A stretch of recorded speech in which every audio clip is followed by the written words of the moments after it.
Good morning. आज का हमारा टॉपिक है क्लास 5 ईवीएस से ऑन द मूव अगेन। कल हमने पढ़ा था इसमें आफ्टर दशहरा। तो हम इसमें क्या है, अब इसके कुछ क्वेश्चन है, एक्सरसाइज है। Why does Mami wish that Danu should go to school for the whole year and study. कहते हैं कि जो दानू की मामी थी वो क्यों चाहती थी कि दानू पूरा साल स्कूल जाए। वो क्या करता था, सिर्फ 6 महीने स्कूल जा पाता था। जब वो शुगर फील्ड में काम करते थे तो वो स्कूल नहीं जा पाता था। तो उसकी मामी क्या चाहती थी कि दानू पूरे साल स्कूल जाए और पढ़े। तो वो ऐसा क्यों चाहती थी, क्योंकि वो इसलिए चाहती थी, दानू उसका फेवरेट था और वो चाहती थी कि वो कुछ अपनी ज़िंदगी में बने, उनकी तरह नहीं। क्योंकि उनकी ज़िंदगी क्या थी, 6 महीने एक जगह, 6 महीने दूसरी जगह, बार बार उनको आगे पीछे करना पड़ता था।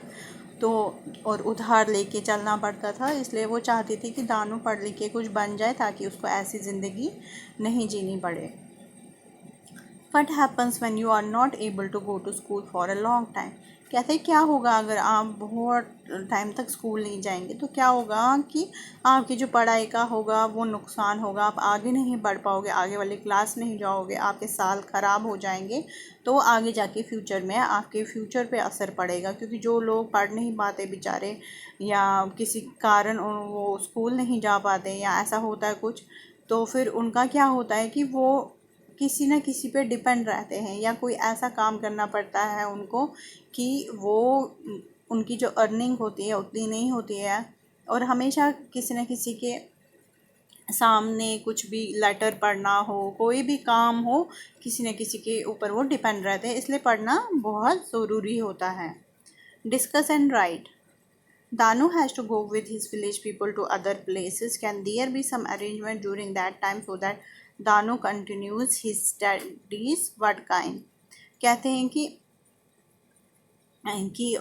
ये जो दानू है, दानू क्या काम कर, जब वो दूसरी जगह पे जाते हैं, क्या ऐसा अरेंजमेंट होता है कि वो फिर से वहाँ पर स्टडी कंटिन्यू कर सकें। ऐसा कुछ नहीं होता, क्योंकि अगर हम किसी जगह पर 6 महीने पढ़ेंगे तो किसी और जगह पे 6 महीने के बाद एडमिशन नहीं हो सकती, वहाँ पर वो कंटिन्यू नहीं कर सकता किसी और स्कूल में। जिस स्कूल में से उसने पढ़ा होगा उसको वहीं से पढ़ना है, या तो उसको पहले ही स्टार्टिंग में ही एडमिशन कराना है, नहीं तो बीच के महीनों में वो कहीं और नहीं पढ़ सकता। What are the similarities and difference in the leaves of different kinds of hormone. कहते हैं अब आपको सिमिलैरिटी ऑफ डिफरेंट बताना है कि जो अलग अलग तरह के फार्मर्स होते हैं उनके बीच में क्या समानता है और क्या डिफरेंस है। या आप खुद भी कर सकते हो।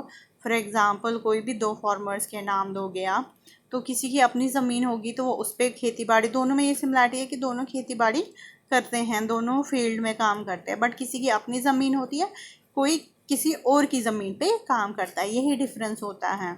तो और भी अगर आपको कोई डिफरेंस लगती है तो आप वो लिख सकते हो। तो ये चैप्टर हमारा इसी एक्सरसाइज के साथ कंप्लीट होता है। Thank you.